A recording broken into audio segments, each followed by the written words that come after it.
how cities deal with the past, with their past, with our pasts, are issues that are both immediate and urgent. This year, as you all know, in Charlottesville, Virginia, a young woman was murdered by white supremacists who had chosen to rally around a statue of General Robert E. Lee. In other American cities, and there have been 30 American cities where Confederate statues have been removed, the construction workers being asked to take part in those removals are wearing masks to disguise their identity. They're wearing stab vests, and some of them are wearing bulletproof vests.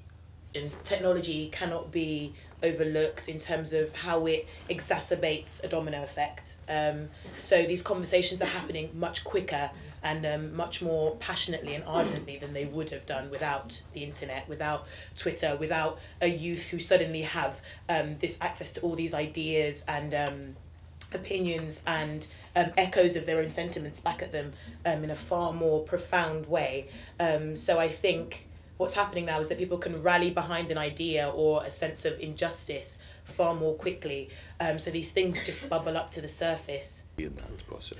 I mean, I think the big challenge, I think, is distance over time. So, I mean, I think the thing in the Holocaust is that there's that much greater, because of the proximity of the event, there's a much clearer sense of a second and third generation. I'm trying to think how many generations we're looking at now within the British context.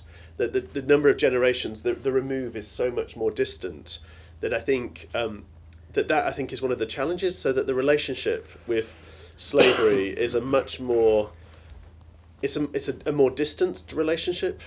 Well, I think they should be represented in this thanks to the labor of enslaved Africans, but proportionately, so that people realize how much greater the contribution of enslaved Africans was to the city's prosperity and what slavery was about. So somehow I think you have to kind of anticipate and answer those questions in a figurative and accessible way.